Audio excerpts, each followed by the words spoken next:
Hello everyone, welcome back to our channel. In today's class, we are beginning one of the most important topics in English literature, the age of Chajar and the Middle English period. If you are preparing for HSTR, GPSTR, SETNET or any English examination, this class is a must watch because questions from this topic appear almost every year. ನಮಸ್ಕಾರ ಸ್ನೇಹಿತರೆ, ತಮ್ಮೆಲ್ಲರಿಗೂ ಸ್ವಾಗತ. ಇಂದಿನ ಒಂದು ಕ್ಲಾಸ್ನಲ್ಲಿ ನಾವು English ಸಾಹಿತ್ಯದ ಅತ್ಯಂತ ಪ್ರಮುಖ ಅಧ್ಯಾಯವಾದಂಥ ಮಿಡಲ್ ಇಂಗ್ಲೀಷ್ ಪೀರಿಯಡ್ ಹಾಗೂ ಏಜ್ ಆಫ್ ಚಾಜರ್ ಅನ್ನು ಸಂಪೂರ್ಣವಾಗಿ ಅಧ್ಯಯನ ಮಾಡೋಣ. Let's look at the topic then. Let us look at the biography of Geoffrey Chaucer. Geoffrey Chaucer is widely celebrated as the father of English literature or the father of English poetry. He was a multifaceted figure of the Middle Ages, serving as a poet, philosopher, alchemist, astronomer, bureaucrat, diplomat and member of parliament. Look at his early life and background. He was born in London to a wealthy family of wine merchants. His father was John Chaucer and mother Anne Scopton. He did not belong to a nobility, but his father, royal connections secured him a spot as a page to the Countess of Ulster. This launched his lifetime career in royal courts. Then, look at his, as a soldier, he took part in wars and he was captured by the enemies. In 1359, while fighting in the Hundred Years' War in France, he was captured. King Edward III himself contributed to his ransom to secure his release. Then, look at his public career. Chaucer served three successive kings, Edward III, Richard II and Henry IV. As a diplomat, courtier and controller of customs for the fort of London, his diplomatic travels to Italy exposed him to the Renaissance works of Dante, Petrarch and Boccaccio, which deeply re-revolutionized his writing style. Then he is considered as the linguistic pioneer. During his time, the languages of power and literature in England were Latin and French. Chaucer made the revolutionary choice to write in Middle English, that is, the languages of the common people, helping to legitimize it as a language of high heart. So, this great personality in English literature was died in 1400 and became the very first writer to be buried in Westminster Abbey's famous Poets' Corner. So, Geoffrey Chaucer ಅವರನ್ನು English ಸಾಹಿತ್ಯದ ಪಿತಾಮಹ ಎಂದು ಗೌರವಿಸಲಾಗ್ತದೆ. ಅವರು ಕೇವಲ ಕವಿ ಅಷ್ಟೇ ಅಲ್ಲದೆ ಮಧ್ಯಕಾಲೀನ ಇಂಗ್ಲೆಂಡ್ನ ಒಬ್ಬ ರಾಜತಾಂತ್ರಿಕ, ಒಬ್ಬ ಸಂಸದ ಹಾಗೂ ಸರ್ಕಾರಿ ಅಧಿಕಾರಿಯಾಗಿಯೂ ಸೇವೆಯನ್ನು ಸಲ್ಲಿಸಿದರು. ಅವರ ಆರಂಭಿಕ ಜೀವನವನ್ನು ನೋಡೋದಾದರೆ ಇವರು ಲಂಡನ್ನಿನ ಒಂದು ಶ್ರೀಮಂತ ವೈನ್ ವ್ಯಾಪಾರಿಗಳ ಕುಟುಂಬದಲ್ಲಿ ಜನಿಸ್ತಾರೆ. ಇವರ ತಂದೆ ರಾಜಮನೆತನದ ಸಂಪರ್ಕಗಳಿಂದಾಗಿ ಇವರು ಚಿಕ್ಕ ವಯಸ್ಸಿನಲ್ಲೇ ಅರಮನೆಯ ಸೇವಕರಾಗಿ ಸೇರಿಕೊಂಡು ಉನ್ನತ ನಾಯಕರ ಸಂಪರ್ಕಕ್ಕೆ ಬಂದು ಅವರ ನಿಕಟವರ್ತಿಯಾಗ್ತಾರೆ. ದೆನ್ ಯುದ್ಧ ಮತ್ತು ಬಂಧನ 1359ರಲ್ಲಿ ಫ್ರಾನ್ಸ್ ವಿರುದ್ಧದ ಒಂದು 100 ವರ್ಷಗಳ ಯುದ್ಧದಲ್ಲಿ ಪಾಲ್ಗೊಂಡಾಗ ಇವರನ್ನು ಬಂಧಿಸಲಾಯಿತು. ಇಂಗ್ಲೆಂಡಿನ ರಾಜ ಎಡ್ವರ್ಡ್ III ಸ್ವತಃ ಒಂದು ಯುದ್ಧದಲ್ಲಿ ಬಂಧಿಸಲ್ಪಟ್ಟ ಇವರನ್ನು ಹಣ ನೀಡಿ ಇವರನ್ನು ಬಿಡುಗಡೆಗೊಳಿಸ್ತಾರೆ. ನಂತರ ಆದದ್ದು ಎಲ್ಲವೂ ಕ್ರಾಂತಿನೇ, ಎಸ್ಪೆಷಲಿ ಒಂದು ಸಾಹಿತ್ಯಿಕ ಕ್ರಾಂತಿಯನ್ನು ಮಾಡಿದಂಥವ್ರು. ಆ ಕಾಲದಲ್ಲಿ ಇಂಗ್ಲೆಂಡಿನ ಒಂದು ರಾಜಪ್ರಭುತ್ವ ಮತ್ತು ಸಾಹಿತ್ಯದಲ್ಲಿ ಫ್ರೆಂಚ್ ಮತ್ತು ಲ್ಯಾಟಿನ್ ಭಾಷೆಗಳೇ ಪ್ರಾಬಲ್ಯ ಹೊಂದಿದ್ವು. ಆದರೆ ಚಾಜರ್ ಅವರು ಸಾಮಾನ್ಯ ಜನರು ಬಳಸುತ್ತಿದ್ದ ಒಂದು ಮಿಡಲ್ ಇಂಗ್ಲೀಷ್ ಭಾಷೆಯಲ್ಲಿ ಬರೆಯಲು ಪ್ರಾರಂಭಿಸಿ ಇಂಗ್ಲೀಷ್ ಭಾಷೆಗೆ ಒಂದು ಸಾಹಿತ್ಯಿಕ ಜಾಗತಿಕ ಮೌಲ್ಯವನ್ನು ತಂದುಕೊಟ್ರು. ಹಾಗಾಗಿ ಇವರನ್ನು ನಾವು father of English literature and father of English poetry ಅಂತ ಕರಿತೀವಿ. ಸೊ ಇಂಥ ಒಬ್ಬ ಮಹಾನ್ ಚೇತನ 1400ರಲ್ಲಿ ನಿಧನರಾಗ್ತಾರೆ. ಇವರನ್ನು ಲಂಡನ್ನ ವೆಸ್ಟ್ಮಿನಿಸ್ಟರ್ ಅಬ್ಬೆಯ ಒಂದು ಪ್ರಸಿದ್ಧ ಪೊಯೆಟ್ಸ್ ಕಾರ್ನರ್ ಎಂಬ ಒಂದು ಸ್ಥಳದಲ್ಲಿ ಇವ್ರನ್ನ ಅಂತ್ಯಕ್ರಿಯೆ ಮಾಡ್ತಾರೆ. ಈ ಗೌರವ ಪಡೆದಂಥ ಒಬ್ಬ ಮೊದಲ ಕವಿ ಜಾಫ್ರಿ ಚಾಜರ್ ಆಗ್ತಾರೆ. Then let's look at the Chaucer's literary career is broadly divided into 3 distinct periods: French, Italian and English. Canterbury Tales ಬರೀತಕ್ಕಂಥದ್ದು ಒಂದು ಇಂಗ್ಲೀಷ್ ಪೀರಿಯಡಲ್ಲಿ. Of course we all know that, the entire world knows that this is Chaucer's undisputed masterpiece. It's a frame narrative, means frame narrative ಅಂದರೆ stories within a story ಅಂತ, featuring a diverse group of 30 pilgrims traveling from London to the shrine of St. Thomas Becket in Canterbury. To pass the time, the innkeeper suggests a storytelling contest. Although unfinished, means completing only 24 of the planned stories, it provides an unparalleled, vibrant cross-section of 14th century English society, ranging from the whole noble knight and the corrupt partner to the boisterous and progressive wife of Bath. It popularized the use of heroic couplets and iambic pentameter in English. ಇದು ಚಾರ್ಜಿಯರ್ ಅವರ ಒಂದು ಬದುಕಿನ ಅತ್ಯಂತ ಶ್ರೇಷ್ಠ ಕಾವ್ಯಕೃತಿಯಾಗಿದೆ. ಲಂಡನ್ನಿಂದ ಕ್ಯಾಂಟರ್ಬರಿಯ Saint Thomas Becket ಅವರ ಒಂದು ಪುಣ್ಯಕ್ಷೇತ್ರಕ್ಕೆ ಪ್ರಯಾಣ ಬೆಳೆಸುವ 30 ಯಾತ್ರಿಕರ ಸುತ್ತ ಈ ಕತೆ ಹೆಣೆಯಲ್ಪಟ್ಟಿದೆ. ಪ್ರಯಾಣದ ಬೇಸರ ಕಳೆಯಲು ಪ್ರತಿಯೊಬ್ಬರೂ ಕತೆ ಹೇಳುವ ಸ್ಪರ್ಧೆಯನ್ನು ಏರ್ಪಡಿಸ್ತಾರೆ. ಆ ಎಲ್ಲ 24 ಕತೆಗಳನ್ನು ನಾನು ಮುಂದಿನ ಈ ವಿಡಿಯೋದಲ್ಲಿ ಹೇಳ್ತಾ ಇದ್ದೀನಿ. ದಯವಿಟ್ಟು ಯಾರೂ ಕೂಡ ಈ ಒಂದು ವಿಡಿಯೋವನ್ನು ಸ್ಕಿಪ್ ಮಾಡದೆ ನೀವು 100% ವಾಚ್ ಮಾಡ್ತೀರಿ ಅಂತ ಭಾವಿಸ್ತಾ, ಚಾರ್ಜರ್ ಇದನ್ನು ಪೂರ್ಣಗೊಳಿಸಲು ಸಾಧ್ಯವಾಗದಿದ್ದರೂ ಕೂಡ ಕೇವಲ 24 ಕಥೆಗಳನ್ನು ಮಾತ್ರ ಬರೆದಿದೆ. ಇದು ಒಂದು 14ನೇ ಶತಮಾನದ ಇಂಗ್ಲೀಷ್ ಸಮಾಜದ ವಿವಿಧ ವರ್ಗಗಳ ಎಲ್ಲ ಜನರನ್ನು ಈ ಒಂದು ಕಥೆಯಲ್ಲಿ ಅವರು ಪಾತ್ರಗಳನ್ನು ಕ್ರಿಯೇಟ್ ಮಾಡಿದ್ದಾರೆ. ಅದು ಸೈನಿಕರಾಗಿರ್ಬೋದು, ಸನ್ಯಾಸಿಗಳಾಗಿರ್ಬೋದು, ವ್ಯಾಪಾರಿಗಳಾಗಿರ್ಬೋದು, ಒಬ್ಬ ಮಹಿಳೆಯಾಗಿರ್ಬೋದು, ಮೀನ್ಸ್ ಎಲ್ಲ ಸಮಾಜವನ್ನು ಪ್ರತಿನಿಧಿಸ್ತಕ್ಕಂಥ ಎಲ್ಲ ರೀತಿಯ ಜನರ ಪಾತ್ರಗಳನ್ನು ಕ್ರಿಯೇಟ್ ಮಾಡಿ ಅವರು ಈ ಕಥೆಯನ್ನು ಬರೆದಿದ್ದಾರೆ. Then let's look at the next one. Then Troilus and Criseyde, ಇದು ಒಂದು ಇಟಾಲಿಯನ್ ಪೀರಿಯಡಲ್ಲಿ ಬರೆದಂಥ ಒಂದು masterpiece, a tragic narrative poem set during the siege of Troy. It tells the heartbreaking story of the Trojan prince Troilus and his love for Cressid, who ultimately betrays him for a Greek warrior. Okay, then look at the significance of this poem. Many scholars consider this as the first psychological novel in English due to its complex character growth and emotional depth. It's written in rhyme royal, means a 7-line stanza form. That is the chargers special one. Next one is ಅಂದರೆ ಟ್ರಾಜನ್ ಯುದ್ಧದ ಹಿನ್ನೆಲೆಯಲ್ಲಿ ಬರೆಯಲಾದ ಒಂದು ಸುಂದರ ಹಾಗೂ ದುರಂತ ಪ್ರೇಮ ಕಾವ್ಯ ಇದು ಟ್ರೈಲಸ್ and ಕ್ರಿಸೈಡ್. ರಾಜಕುಮಾರ ಟ್ರೈಲಸ್ಸು ಮತ್ತು ರಾಣಿ ಕ್ರಿಸೈಡ್ ಎಂಬಾಕೆ ಪ್ರೀತಿ ಹಾಗೂ ಅದು ಕೊನೆಯಲ್ಲಿ ಅವಳು ಎಸಗುವ ಒಂದು ದ್ರೋಹದ ಕಥೆಯನ್ನು ಇದು ಒಳಗೊಂಡಿದೆ ಅಂತ ಹೇಳ್ಬೋದು. ಇದರ ಪ್ರಾಮುಖ್ಯತೆ ಏನು ಅಂತಂದರೆ ಒಂದು ಮಾನಸಿಕ ವಿಶ್ಲೇಷಣೆ ಮತ್ತು ಪಾತ್ರಗಳ ಆಳವಾದ ಚಿತ್ರಣದಿಂದಾಗಿ ಇದನ್ನು ಇಂಗ್ಲೀಷ್ನ ಒಂದು ಮೊದಲ ವೈಜ್ಞಾನಿಕ ಕಾದಂಬರಿ ಅಂತ ವಿಮರ್ಶಕರು ಇದನ್ನು ಕರೆದಿದ್ದಾರೆ ಅಂತ. ಓಕೆ, ದ ನೆಕ್ಸ್ಟ್ ವರ್ಕ್ ನೋಡೋದಾದರೆ ದ ಬುಕ್ ಆಫ್ ಡಚಸ್. ಇದು ಒಂದು ಫ್ರೆಂಚ್ ಪೀರಿಯಡಲ್ಲಿ ಬರೆದಂಥ ಒಂದು ಕೃತಿ, return around 1368 to 1369. This was Chaucer's first major completed poem and it's a dream vision. Okay, dream vision LG, written to console John of Gaunt, a powerful royal duke, over the tragic death of his wife Blanche of Lancaster ಅಂತ. It reflects the heavy influence of French courtly love poetry while showcasing Chaucer's early brilliance in capturing deep grief and human emotion. ಅಂದರೆ ಇದು charger ಅವರು ಆರಂಭಿಕ ಜೀವನದ ಒಂದು ಪ್ರಮುಖ ಕೃತಿಯಾಗಿರುತ್ತೆ. ಬ್ಲಾಂಚೆ of ಲ್ಯಾಂಕ್ಸ್ಟರ್ ಎಂಬ ಒಂದು ರಾಜಮನೆತದ ಮಹಿಳೆಯ ಅಕಾಲಿಕ ನಿಧನದಿಂದ ಆ ರಾಜನಿಗೆ ದುಃಖ ಉಂಟಾಗುತ್ತೆ. ಸೊ ಹಾಗಾಗಿ ಆಕೆಯ ಪತಿಯ ದುಃಖವನ್ನು ಆಲಂಗಿಸುವ ಒಂದು ಕನಸಿನ ದೃಶ್ಯದ ರೂಪದಲ್ಲಿ ಬರೆದಂಥ ಇದು ಒಂದು ಶೋಕಗೀತೆ ಎಂದು LG ಆಗಿದೆ ಅಂತ ಹೇಳ್ಬೋದು. Next one more famous and the last work of Geoffrey Chaucer is the House of Fame and the Parliament of Fowls ಅಂತ. ಇದರಲ್ಲಿ ಏನಂತ ನೋಡೋದಾದರೆ, the House of Fame is a comedic dream allegory exploring the nature of rumour and celebrity. The Parliament Fowls means the Parliament of Birds is a satirical piece where a gathering of birds chooses their mates on Saint Valentine's Day. What is the significance of this piece of work anta nodadadre, the Parliament of Fowls is widely credited with establishing the cultural association between Valentine's Day and the romantic love.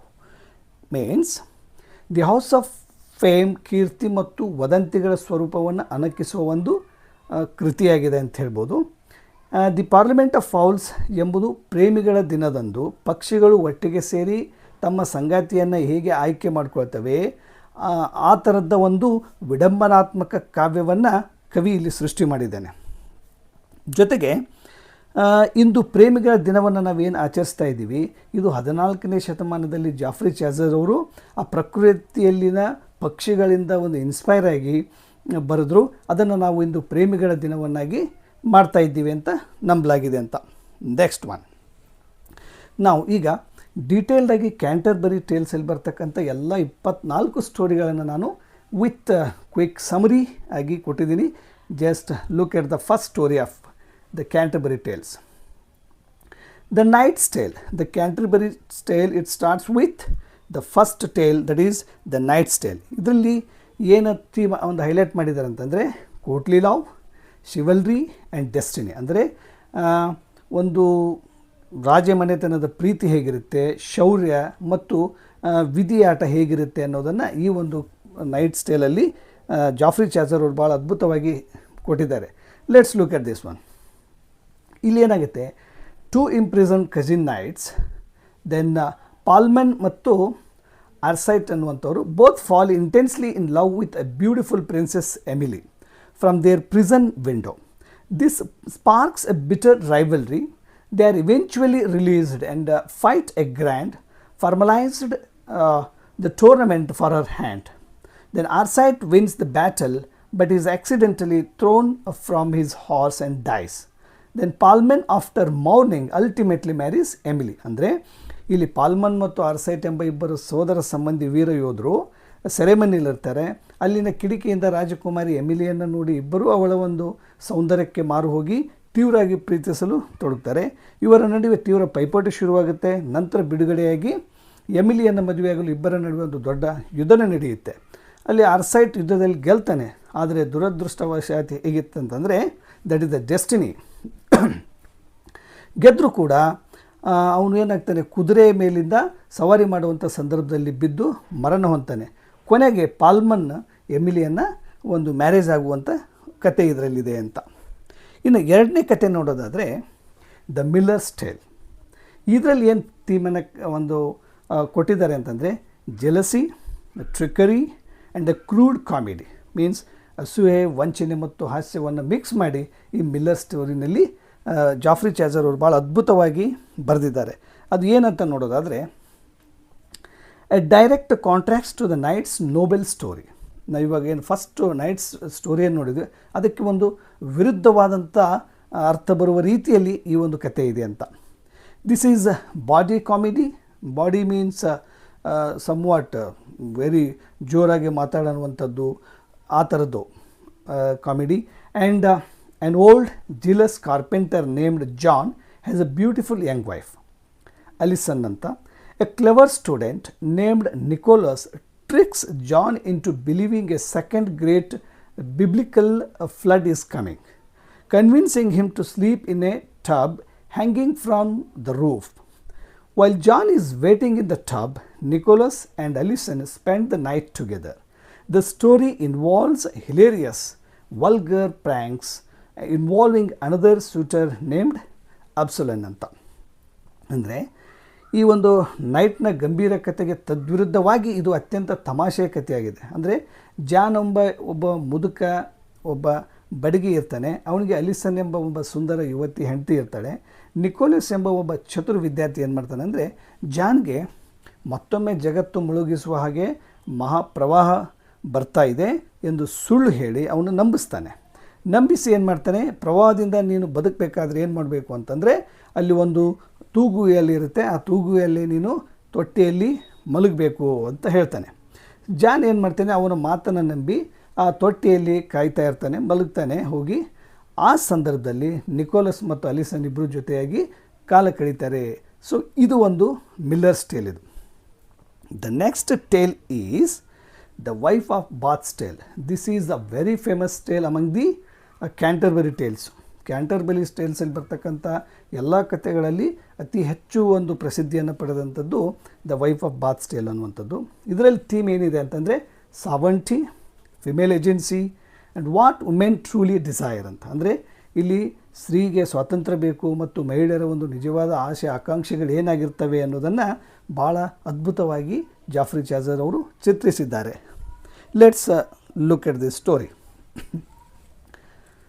A knight of King Arthur's court commits a crime and is sentenced to death. The queen offers to spare his life if he can discover within a year what women most desire. After searching everywhere without a clear answer, an old ugly hag offers him the secret in exchange for a favor. He must marry her. The secret is that women desire sovereignty, means mastery or complete control over their husbands, their own lives and husbands. He grants her this choice in their marriage, and because he gives her control, she transforms into a beautiful and loyal young woman.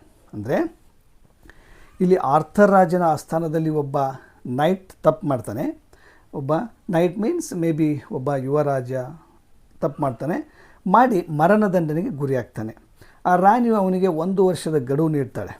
ಅಂದರೆ ಮಹಿಳೆಯರು ಅತ್ಯಂತ ಹೆಚ್ಚಾಗಿ ಏನನ್ನು ಬಯಸುತ್ತಾರೆ ಎಂಬ ಒಂದು ಪ್ರಶ್ನೆ ಕೇಳ್ತಾರೆ. ಆ ಪ್ರಶ್ನೆಗೆ ಅವನು 1 ವರ್ಷದ ಒಳಗಡೆ ಉತ್ತರ ನೀಡಬೇಕು, ಇಲ್ಲದೇ ಇದ್ದರೆ ಅವನಿಗೆ ಮರಣದಂಡನೆ ಖಾಯಮಾಗುತ್ತೆ ಅನ್ನೋ ಒಂದು ಕಂಡೀಷನ್ ಹಾಕ್ತಾರೆ. ಅದಕ್ಕೆ ಅವನು ಏನು ಮಾಡ್ತಾನೆ, ಎಲ್ಲ ಕಡೆ ಓಡಾಡ್ತಾನೆ, ಎಲ್ಲರನ್ನು ಕೇಳ್ತಾನೆ, ಬೇರೆ ಬೇರೆ ಉತ್ತರ ಬರುತ್ತೆ. ಯಾರೂ ಉತ್ತರ ಸಿಗದೇ ಇದ್ದಾಗ ಒಂದು ಕಾಡಲ್ಲಿ ಹೋಗ್ತಾ ಇರಬೇಕಾದ್ರೆ ಅಲ್ಲಿ ಒಬ್ಬ ಮುದುಕಿ ಭೇಟಿ ಆಗ್ತಾಳೆ. ಓಕೆ, ಅವನಿಗೆ ಮುದುಕಿ ಭೇಟಿಯಾದಾಗ ಆ ಮುದುಕಿಗೆ ಅವನು ಪ್ರಶ್ನೆಯನ್ನು ಕೇಳ್ತಾನೆ, ತಂದೇನು ಕ್ವೆಶನ್ ಇತ್ತು ಅದನ್ನು ಕೇಳ್ತಾನೆ.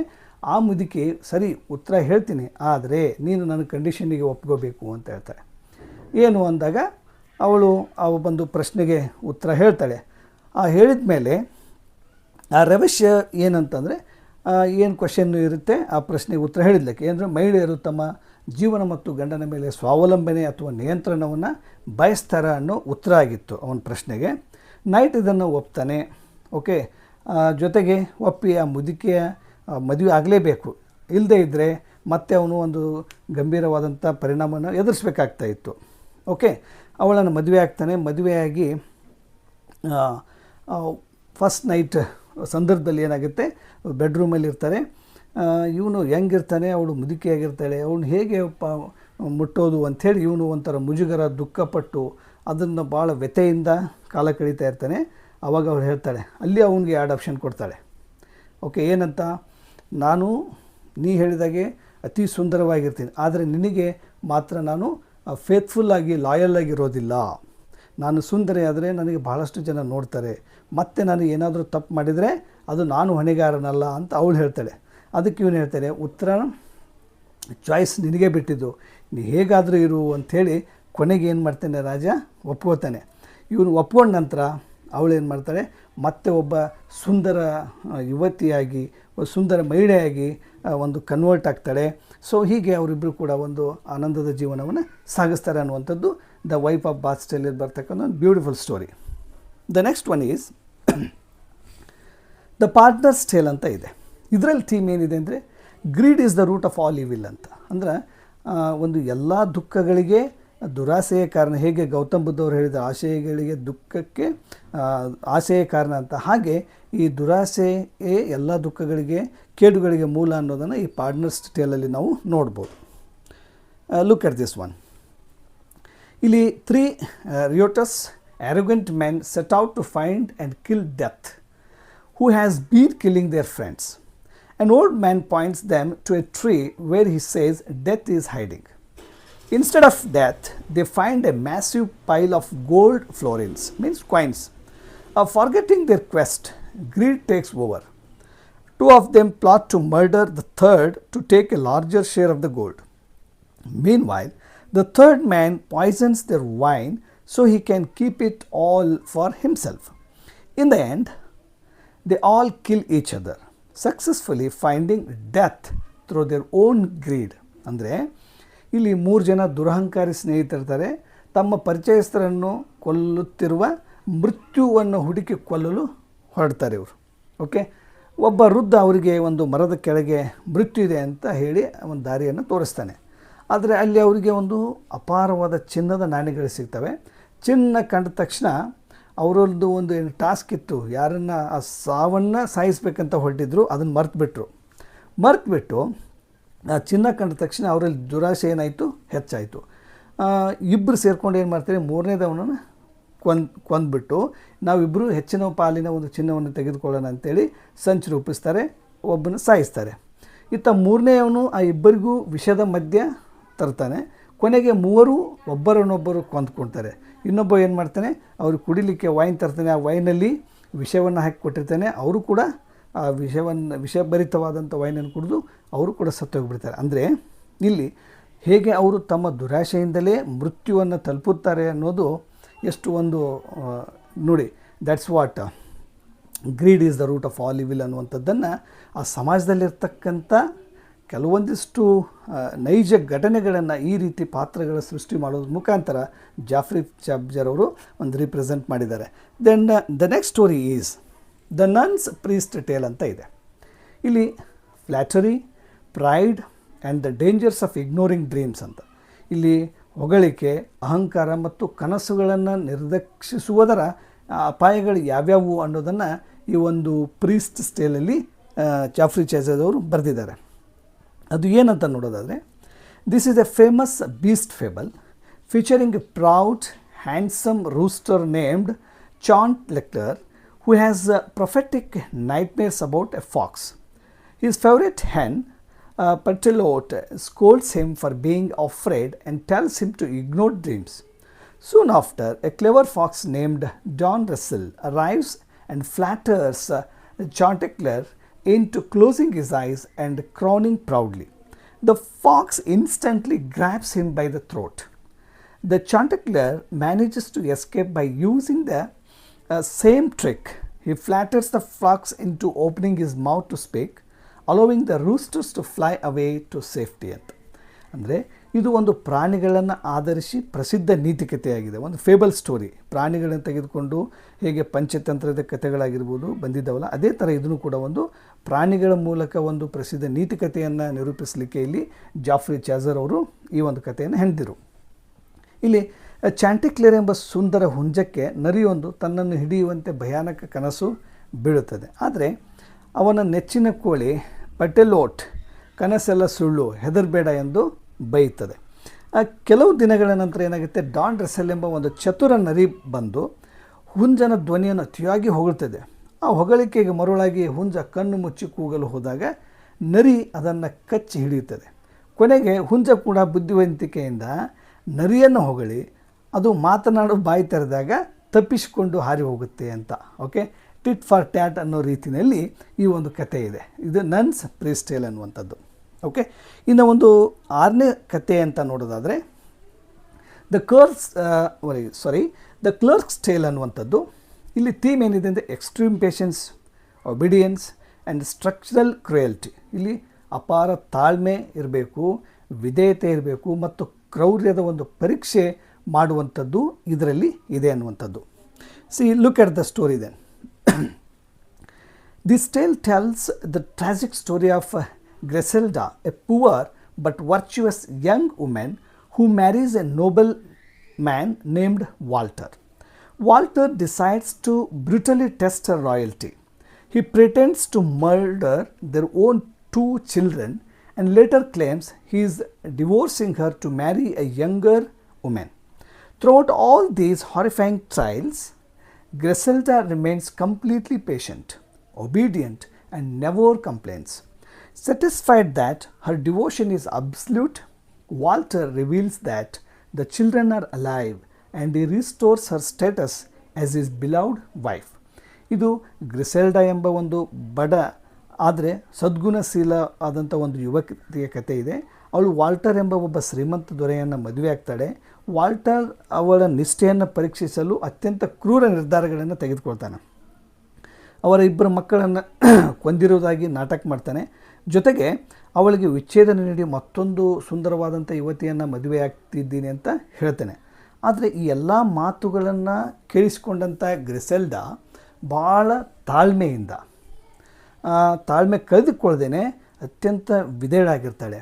ಅವಳ ನಿಷ್ಠೆಯನ್ನು ಕಂಡು ಆ ರಾಜ ಮನಸ್ಸೋತು ವಾಲ್ಟರ್ ಏನು ಮಾಡ್ತಾನೆ ಅಂದರೆ ಮಕ್ಕಳು ಜೀವಂತವಾಗಿದ್ದಾರೆ ಎಂದು ತಿಳಿಸಿ ಅವಳನ್ನು ಮತ್ತೆ ಗೌರವದಿಂದ ಬರಮಾಡಿಕೊಳ್ಳುವಂಥ ಒಂದು ಕತೆ ದ ಕ್ಲರ್ಕ್ಸ್ ಟೇಲಲ್ಲಿ ಬರುತ್ತೆ. The next 7th story is the Franklin's Tale ಅಂತ. ಇಲ್ಲಿ the true love, keeping one's word and generosity. ಇಲ್ಲಿ ನಿಜವಾದ ಪ್ರೀತಿ, ಕೊಟ್ಟ ಮಾತನ್ನು ಉಳಿಸ್ಕೊಳ್ಳೋದು ಮತ್ತು ಉದಾರತೆ ಗುಣಗಳಿರಬೇಕು ಅನ್ನೋ ಬಿಂಬಿಸ್ತಕ್ಕಂಥ ಒಂದು ಕತೆ ಇದು. ಇದರಲ್ಲಿ ಏನಿದೆ ಅಂತ ನೋಡೋದಾದರೆ, a happily married women named Dorigen misses her husband Arviragus while he is away at sea. To deflect a persistent suitor named Aurelius, she jokingly makes a promise she will love him only if he removes all the dangerous rocks from the coast of Brittany. Then Aurelius hires a magician to perform an illusion, making the rocks disappear. When Dorigen is trapped by her promise, her honorable husband insists she must keep her word. Moved by this incredible display of honor and honesty, the Aurelius generously releases Dorigen from her vow. ಇಲ್ಲಿ ಡೊರಿಗನ್ ಎಂಬಾಕೆ ತನ್ನ ಗಂಡ ಅರ್ವೆರಾಗಸ್ ಸಮುದ್ರಯಾನಕ್ಕೆ ಹೋದಾಗ ಅವನ ಒಂದು ನೆನಪಿನಲ್ಲಿರ್ತಾಳೆ. ಅವಳನ್ನು ಪ್ರೀತಿಸುವಂತೆ ಪೀಡಿಸ್ತಾ ಇರ್ತಾನೆ. ಆದರೆ ಅರೆಲಿಯಸ್ ಎಂಬುವನಿಂದ ತಪ್ಪಿಸಿಕೊಳ್ಬೇಕಾದ್ರೆ ಅವಳು ಒಂದು ಅಸಾಧ್ಯವಾದ ಷರತ್ತು ಹಾಕ್ತಾಳೆ.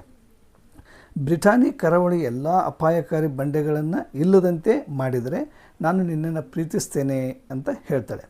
ಅದಕ್ಕೆ ಅರೆಲಿಯಸ್ ಏನು ಮಾಡ್ತಾನೆ, ಒಬ್ಬ ಮಾಂತ್ರಿಕನ ಸಹಾಯದಿಂದ ಅಲ್ಲಿರ್ತಕ್ಕಂಥ ಎಲ್ಲ ಬಂಡೆಗಳನ್ನು ಮಾಯವಾದಂತೆ ಒಂದು ಭ್ರಮೆ ಸೃಷ್ಟಿಸ್ತಾನೆ. ಕೊಟ್ಟ ಮಾತಿನ ಸುಳಿಗೆ ಸಿಲುಕಿದ ಡೊರಿಗನ್ನನ್ನು ಕಂಡು ಅವಳ ಪತಿ ಸರಿ ನೀ ಕೊಟ್ಟ ಮಾತನ್ನು ಉಳಿಸ್ಕೋ ಅಂತ ಹೇಳ್ತಾನೆ.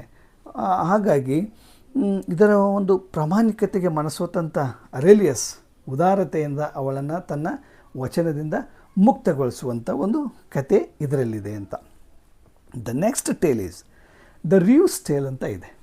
ಈ ಒಂದು ರಿವ್ಸ್ ಟೇಲಲ್ಲಿ ಏನೆಲ್ಲ ಥೀಮ್ ಇದೆ ಅಂದರೆ ರಿವೆಂಜ್ ಆ್ಯಂಡ್ ಪೊಯೆಟಿಕ್ ಜಸ್ಟಿಸ್, ಸೇಡಿ ತೀರಿಸ್ಕೊಳ್ಳೋದು ಮತ್ತು ತಕ್ಕ ಜಾಸ್ತಿ ಮಾಡುವಂಥದ್ದು ಅಂತ. Look at the story then. Told by Reeve, a manager of an estate, as a direct insult back to the miller who spoke earlier.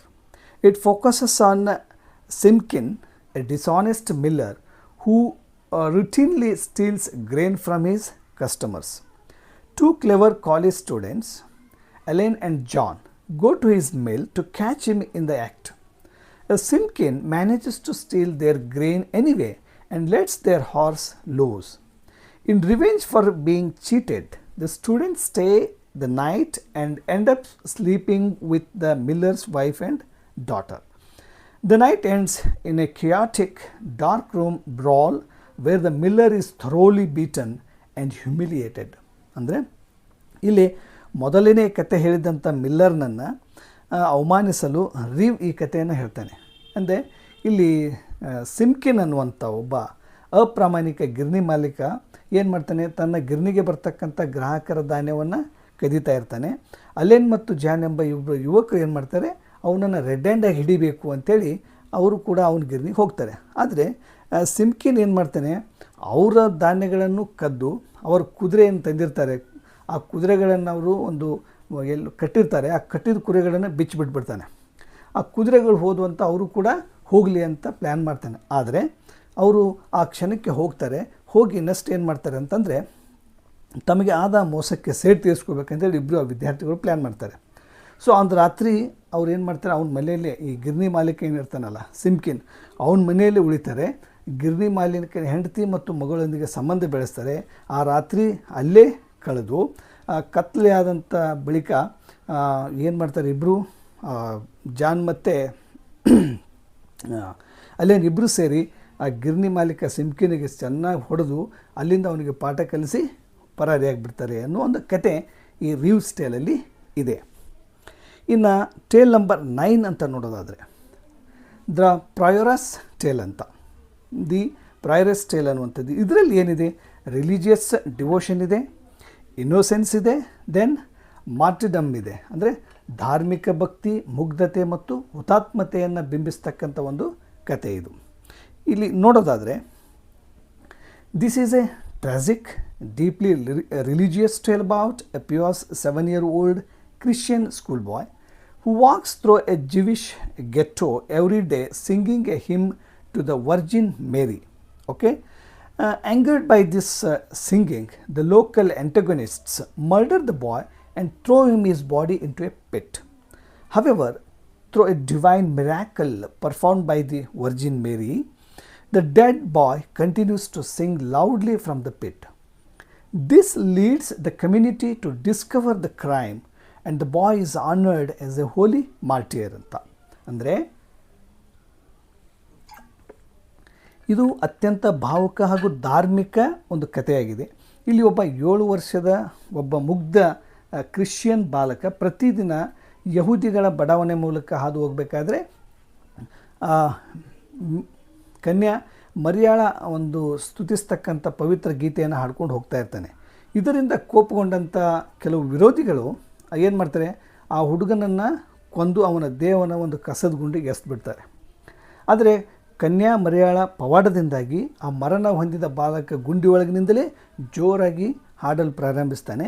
ಇದರಿಂದ ಅಪರಾಧ ಜಗತ್ತಿಗೆ ಗೊತ್ತಾಗಿ ಆ ಬಾಲಕನನ್ನು ಪವಿತ್ರ ಹುತಾತ್ಮ ಎಂದು ಗೌರವಿಸಲಾಗುತ್ತೆ ಅನ್ನೋ ಒಂದು ಕತೆ ಈ ದಿ ಪ್ರಯರ್ಸ್ ಟೇಲಲ್ಲಿ ಬರುತ್ತೆ ಅಂತ.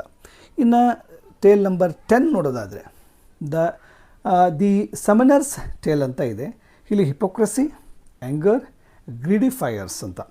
ಅಂದರೆ ಈ ಹಿಪೋಕ್ರಸಿ ಹೊಟ್ಟೆ ಕೆಚ್ಚು, ಕಪಟ, ಸೋಗಲಾಡಿತನ ಮಾಡುವಂಥದ್ದು, ಕೋಪ ಮತ್ತು ಭಿಕ್ಷುಗಳ ದುರಾಸೆ ಹೇಗಿರುತ್ತೆ ಅಂತ. ಇದರಲ್ಲಿ ಏನಿದೆ ಅಂತ ನೋಡೋದಾದರೆ, written as a vicious attack against the friar who told a story mocking Sumner's earlier. This tale follows a corrupt, greedy friar who travels around begging for money and food while preaching false holiness. He visits a sick, bedridden man named Thomas and relentlessly pressures him for a large financial donation. Outraged by the friar's greed, Thomas promises him a valuable gift hidden right under this seat. When the friar reaches down to grab it, Thomas farts loudly into his hand. The humiliated friar spends the rest of the tale trying to solve a ridiculous mathematical riddle on how to divide that fart equally among 12 other ಫ್ರೈಯಾರ್ಸ್ ಅಂತ. ಅಂದರೆ ಇದು ಒಬ್ಬ ಸನ್ಯಾಸಿ ಕುರಿತಿದ್ದಾಗಿದೆ. ಅವನಿಗೆ ಎಷ್ಟು ದುರಾಸೆ ಇತ್ತು, ಅವನು ಎಷ್ಟು ಮೋಸ ಮಾಡಿ ಇನ್ನೊಬ್ಬರಿಂದ ದುಡ್ಡನ್ನು ಕಿಟ್ಕೋಬೇಕಂತ ಅನಿಕಿಸುವ ಒಂದು ಹಾಸ್ಯಕತೆ ಇದೆ. ಅಂದರೆ ಧರ್ಮದ ಹೆಸರಿನಲ್ಲಿ ಜನರನ್ನು ವಂಚಿಸುವ ಒಬ್ಬ ದುರಾಶೆಯ ಭಿಕ್ಷುನ ಕುರಿತಾಗಿದೆ. ಥಾಮಸ್ ಎಂಬ ಒಬ್ಬ ಕಾಯಿಲೆಯಿಂದ ಮಲಗಿರ್ತಾನೆ ವ್ಯಕ್ತಿ. ಅವನ ಮನೆಗೆ ಹೋಗಿ ಈ ಸನ್ಯಾಸಿ ಭಿಕ್ಷೆ ನೀಡು ಅಂತೇಳಿ ಪೀಡಿಸ್ತಾ ಇರ್ತಾನೆ. ಅವನ ಒಂದು ದುರಾಸೆಯಿಂದ ಬೇಸತ್ತ ಥಾಮಸ್ ಏನು ಮಾಡ್ತಾನೆ, ತನ್ನ ಹಾಸಿಗೆ ಕೆಳಗಡೆ ಒಂದು ಅಮೂಲ್ಯವಾದ ಉಡುಗೊರೆ ಇದೆ ಅಂತ ಹೇಳ್ತಾನೆ ಅವನಿಗೆ. ಭಿಕ್ಷು ಅದನ್ನು ತೆಗೆದುಕೊಳ್ಳೋ ಕೈ ಹಾಕಿದಾಗ ಥಾಮಸ್ ಜೋರಾಗಿ ಅಪಾನವಾಯು ಫಾಲ್ಟನ್ನು ಬಿಡ್ತಾನೆ. ಇದರಿಂದ ಅವಮಾನಿತನಾದಂಥ ಭಿಕ್ಷು ಆ ಅಪಮಾಯವನ್ನು ತನ್ನ ಮಠದ ಹತ್ತಿರ ಇನ್ನೂ ಒಂದು 12 ಜನ ಭಿಕ್ಷುಗಳಿರ್ತಾರೆ, ಅವರಿಗೂ ಕೂಡ ಸಮನಾಗಿ ಹೇಗೆ ಹಂಚಬೇಕು ಎಂಬ ಒಂದು ಹಾಸ್ಯಾಸ್ಪದ ಗೊಂದದಲ್ಲಿ ಸಿಲ್ಕೋತಾನೆ. ಸೊ ಹಾಗಾಗಿ ಈ ಒಂದು ಸಮನರ್ಸ್ ಟೇಲು ಇಲ್ಲಿಗೆ ಎಂಡ್ ಆಯಿತು. Then next one is the Physician's Tale ಅಂತ ಇದೆ. ಇದರಲ್ಲಿ honour, virtue and tragedy of injustice ಅಂತ, ಮಾನ, ಸದ್ಗುಣ ಮತ್ತು ಅನ್ಯಾಯದ ದುರಂತಗಳು ಯಾವ ರೀತಿ ಆಗ್ತವೆ ಅನ್ನೋ ಬಿಂಬಿಸಲಿಕ್ಕೆ ದ ಫಿಜಿಷಿಯನ್ಸ್ ಟೇಲು ಇದರಲ್ಲಿದೆ. ಇದು ಏನಂತ ನೋಡೋದಾದರೆ, a beautiful, virtuous and innocent young women named Virginia is coveted by corrupt, powerful judge named Appius. To steal her, Appius conspires with a criminal who falsely claims in the court that Virginia is actually his escaped slave. Realizing the corrupt judge will rule against her and force her into a life of dishonor and assault. Then Virginia's father, Virginius, makes a heart-wrenching decision. He tells his daughter that death is better than dishonor. Virginia agrees and her father decapitates her, bringing her head to the courtroom. The horrified citizens rebel and corrupt judge hangs himself. ಇಲ್ಲೇನಾಗುತ್ತೆ, Virginia ಎಂಬ ಒಬ್ಬ ಅತ್ಯಂತ ಸುಂದರ ಮತ್ತು ಸದ್ಗುಣಶೀಲ ಯುವತಿ ಮೇಲೆ ಒಬ್ಬ ಅಪಿಯಸ್ ಎಂಬ ಭ್ರಷ್ಟ ನ್ಯಾಯಾಧೀಶನ ಕಣ್ಣು ಬೀಳುತ್ತೆ. ಅವಳನ್ನು ಪಡೆಯಲು ಒಬ್ಬ ಜಡ್ಜ್ ಏನು ಮಾಡ್ತಾನೆ, ವರ್ಜಿನಿಯಾ ತನ್ನ ಗುಲಾಮಿ ಎಂದು ಸುಳ್ಳು ಹೇಳಿ ಅವಳ ಮೇಲೆ ಕೇಸನ್ನು ಹಾಕ್ತಾನೆ. ನ್ಯಾಯಾಲಯದಲ್ಲಿ ತನಗೆ ಅನ್ಯಾಯವಾಗಿ ಈ ಭ್ರಷ್ಟ ನ್ಯಾಯಾಧೀಶನಿಂದ ಏನಾಗುತ್ತೆ, ಒಂದು ಶೀಲಭಂಗವಾಗುತ್ತೆ ಅಂತ ತಿಳಿದಂಥ ವರ್ಜಿನಿಯಾ ಏನು ಮಾಡ್ತಾಳೆ, ತನ್ನ ತಂದೆ ವರ್ಜಿನಿಯಸ್ ಮುಂದೆ ಅವಮಾನದ ಬದುಕಿಗಿಂತ ಸಾವೇ ಮೇಲು ಎಂದು ಹೇಳ್ತಾರೆ ಅವ್ರ ತಂದೆ. ಸೊ ಇದಕ್ಕೆ ಮಗಳು ಒಪ್ತಾಳೆ. ತಂದೆಗೆ ಅವಳ ತಲೆಯನ್ನು ಕತ್ತರಿಸಿ ಆ ತಲೆಯನ್ನು ನ್ಯಾಯಾಲಯದಕ್ಕೆ ಕೊಂಡೊಯ್ತಾನೆ. ಸೊ ಅವಾಗೇನಾಗುತ್ತೆ ಅಂತಂದರೆ, ಇದಕ್ಕೆ ಹೋದಾಗ ಇದನ್ನು ಕಂಡು ಆಕ್ರೋಶಗೊಂಡ ಜನರು ಏನು ಮಾಡ್ತಾರೆ, ದಂಗೆ ಹೇಳ್ತಾರೆ. ಮತ್ತು ಭ್ರಷ್ಟ ನ್ಯಾಯಾಧೀಶ ಏನು ಮಾಡ್ತಾನೆ, ದಂಗೆ ಎದ್ದು ಜನರು ಅವನನ್ನು ಸಾಯಿಸೋಕ್ಕೆ ಹೋಗ್ತಾರೆ. ಆ ಜನರ ಕೈಯಲ್ಲಿ ಸಾಯೋದಕ್ಕಿಂತ ನಾನೇ ಸತ್ತು ಹೋಗ್ಬೇಕಂತ ಏನು ಮಾಡ್ತಾನೆ, ಆತ್ಮಹತ್ಯೆ ಮಾಡ್ಕೊಂಡು ಬಿಡ್ತಾನೆ ಅನ್ನುವಂಥದ್ದು. So this is the story. It is there in the Physician's Tale ಅನ್ನುವಂಥದ್ದು ಇದೆ. The next story is the Canon's Yeoman's Tale ಅಂತ ಇದೆ. ಇದರಲ್ಲಿ ಏನು ಬರುತ್ತೆ, the deception and false promises of alchemy ಅಂತ. ಅಂದರೆ ಯಾವುದೋ ಒಬ್ಬರಿಗೆ ಯಾವುದೋ ವಿದ್ಯೆ ಗೊತ್ತಿರುತ್ತೆ, ನಾ ವಿದ್ಯೆಯಿಂದ ಏನಾದರೂ ಮಾಡ್ತೀನಿ ಅಂಥೇಳಿ ಸುಳ್ಳು ಹೇಳಿ ವಂಚನೆ ಮಾಡಿ ಸುಳ್ಳು ಭರವಸೆ ಕೊಟ್ಟು ಜನರನ್ನು ದೋಚೋದು ಅಂತ ಅರ್ಥ. ಓಕೆ, ಆ ಥರದ್ದು. ಈಗ ನಾವು ಬೆಂಗಳೂರು ಸಿಟಿನಲ್ಲಿ, ದೊಡ್ಡ ದೊಡ್ಡ ಸಿಟಿಗಳಲ್ಲಿ ಯಾವುದೋ ಒಂದು ಕೆಮಿಕಲ್ಸ್ ಇರುತ್ತೆ, ನಿಮ್ಮ ಬಂಗಾರವನ್ನು ತೊಳೆದು ಅದು ಅಗ್ದಿ ಹೊಳೆಯುವಾಗೆ ಮಾಡ್ತೀವಿ ಅಂಥೇಳಿ ಯಾವುದೋ ಒಂದು ಕೆಮಿಕಲ್ ಎದ್ಬಿಟ್ರೆ ಆಟೋಮೆಟಿಕ್ ಅದು ಏನಾಗಿ ಎಲ್ಲ ಕರಗಿ ಹೋಗುವಂಥದ್ದು. ಈ ಥರದ್ದು ಒಂದು ರಸವಿದ್ಯೆಯಿಂದ ಒಬ್ಬ ಕ್ಯಾನನ್ಸ್ ಹ್ಯೂಮನ್ಸ್ ಯಾವ ರೀತಿ ಮಾಡ್ತಾ ಇರ್ತಾನೆ ಅನ್ನುವಂಥದ್ದು ಇಲ್ಲಿ ಕೊಟ್ಟಿದ್ದಾರೆ. Look at this one. This tale stands out because it is told by a servant who joins the pilgrimage late. It's a scathing expose of alchemy, the medieval attempts to turn basic metals into gold ಅಂತ. ಯಾವುದೋ ಒಂದು ordinary ಮೆಟಲನ್ನು ಬಂಗಾರವಾಗಿ ಮಾಡ್ತೀನಿ ಅಂತ ಹೇಳುವಂಥದ್ದು. The yeoman explains how his master a canon is a fraud who tricks desperate people into investing money by using parlour tricks to make iron look like silver. The story acts as a stern warning against greed and the obsession with get rich quick scams, explaining that science shouldn't be abused for trickery ಅಂತ. ಅಂದರೆ ಇದು ಯಾತ್ರೆಗೆ ತಡವಾಗಿ ಸೇರ್ಕೊಳ್ತಕ್ಕಂಥ ಒಬ್ಬ ಸೇವಕ ಹೇಳುವಂಥ ಕತೆ. ಈ ಮಧ್ಯಕಾಲೀನ ಯುಗದಲ್ಲಿ ಸಾಮಾನ್ಯ ಲೋಹಗಳನ್ನು ಚಿನ್ನವನ್ನಾಗಿ ಪರಿವರ್ತಿಸ್ತವೆ ಅಂತ ಹೇಳಿ ಜನರನ್ನು ನಂಬಿಸ್ತಿದ್ದ ಒಬ್ಬ ಕಪಟ ವಿಜ್ಞಾನ ಅಥವಾ ರಸವಿದ್ಯೆಯ ವಂಚನೆಯನ್ನು ಇದು ಬೆಳಗೆಳೆಯುತ್ತದೆ. ಇಲ್ಲಿ ಸೇವಕನ ಯಜಮಾನ ಒಬ್ಬ ಕ್ಯಾನನ್ ಅಂತ ಇರ್ತಾನೆ. ಅವನು ಏನು ಮಾಡ್ತಾನೆ, ಕಬ್ಬಿಣವನ್ನು ಬೆಳ್ಳಿಯಂತೆ ತೋರಿಸುವ ಕೆಲವು ಕಣ್ಣು ಕಟ್ಟಿನ ತಂತ್ರಗಳನ್ನು ಬಳಸಿ ಜನರ ಹಣವನ್ನು ಲೂಟಿ ಮಾಡ್ತಾ ಇರ್ತಾನೆ. ಸುಲಭವಾಗಿ ಶ್ರೀಮಂತರಾಗಬೇಕೆಂದ ಆಸೆಗೆ ಬಿದ್ದು ಇಂಥ ವಂಚನೆಗೆ ಒಳಗಾಗಬೇಡಿ ಎಂಬ ಒಂದು ಎಚ್ಚರಿಕೆಯನ್ನು ನೀಡ್ತಕ್ಕಂಥ ಕತೆ ಈ ದ ಕ್ಯಾನನ್ಸ್ ಹ್ಯೂಮನ್ಸ್ ಟೇಲ್ನಲ್ಲಿ ಬರುತ್ತೆ. Okay, the next tale is the merchant's tale ಅಂತ ಇದೆ. ಇಲ್ಲಿ deception in marriage, old age versus youth and illusion ಅಂತ. ವೈವಾಹಿಕ ಜೀವನದಲ್ಲಿ ವಂಚನೆ, ಮುಪ್ಪು ಮತ್ತು ಯೌವನದ ನಡುವಿನ ಒಂದು ಸಂಘರ್ಷವನ್ನು ಬಿಂಬಿಸ್ತಕ್ಕಂಥ ಕತೆ ದ ಮರ್ಚೆಂಟ್ ಟೇಲಲ್ಲಿ ಬರುತ್ತೆ. ಸೊ ಇಲ್ಲಿ ನೋಡೋದಾದರೆ, ಜನವರಿ ವೆಲ್ದಿ ಬಟ್ ಎಲ್ಡರ್ಲಿ ನೈಟ್. ಇಲ್ಲಿ ಒಬ್ಬ ನೈಟ್ ಅಂತ ಇರ್ತಾನೆ, ಅವನ ಹೆಸರು ಅದು ಜನವರಿ ಅನ್ನೋದೇ ಅವನ ಹೆಸರು. He decides to marry a beautiful young women named May. Okay, he blindly believes marriage will bring him absolute bliss. Bliss means happiness anta. January soon goes blind and May takes advantage of this by having an affair with a young squire named Damian. Okay, in a famous comedic climax, May and Damian meet in a pear tree while January hugs the trunk below. The gods intervene. Pluto restores January's sight, so he catches them, but Proserpina gives May a quick excuse. She claims she struggled with a man in the tree purely as a magical cure to restore her husband's vision. January foolishly believes her. ಅಂದರೆ ಇಲ್ಲಿ January ಎಂಬ ಒಬ್ಬ ವೃದ್ಧ ಶ್ರೀಮಂತ ಏನು ಮಾಡ್ತಾನೆ, ಮೇ ಎಂಬ ಒಬ್ಬ ಸುಂದರ ಯುವತಿಯನ್ನು ಮದುವೆ ಆಗ್ತಾನೆ. ಮದುವೆಗೆ ತನಗಾದ ಪರಮಾನಂದ ನೀಡುತ್ತದೆ ಅಂತ ಅವ ತಿಳ್ಕೊಂಡು ಅವನು ಕುರುಡಾಗಿ ನಂಬಿಟ್ಟಿರ್ತಾನೆ. ಇವಳು ನಿಜವಾಗ್ಲೂ ನನ್ನ ಜೊತೆ ಇರ್ತಾಳೆ, ನನಗೆ ಸುಖ ಸಂತೋಷವನ್ನು ಕೊಡ್ತಾಳೆ ಅಂತ ಅತಿಯಾಗಿ ನಂಬಿರ್ತಾನೆ. ಸ್ವಲ್ಪ ದಿನಗಳೇನಾಗಿಬಿಡುತ್ತೆ, ಆ ಜಾನ್ವರಿ ಅನ್ನುವಳು ಆ ವ್ಯಕ್ತಿ ದೃಷ್ಟಿ ಕಳ್ಕೊಂಡ್ಬಿಡ್ತಾನೆ. ಸಡನ್ಲಿ ಹಿ ಬಿಕಮ್ಸ್ ಬ್ಲೈಂಡ್ ಅಂತ. ಇದರ ಲಾಭ ಪಡೆಯುವ ಮೇ ಏನು ಮಾಡ್ತಾಳೆ, ಡ್ಯಾಮನ್ ಎಂಬ ಯುವಕನೊಂದಿಗೆ ಒಂದು ಅಕ್ರಮ ಸಂಬಂಧವನ್ನು ಬೆಳೆಸ್ತಾಳೆ. ಒಂದು ದಿನ ಇಬ್ಬರು ಮರದ ಮೇಲೆ ಭೇಟಿಯಾದಾಗ ದೇವತೆಗಳ ಪವಾಡದಿಂದ ಈ ಏನು ಕಣ್ಣು ಹೋಗಿರ್ತಾವಲ್ಲ ಜಾನ್ವರಿಗೆ, ಅವನಿಗೆ ಸಡನ್ನಾಗಿ ಮರಳಿ ಕಣ್ಣು ಬಂದುಬಿಡ್ತಾವೆ.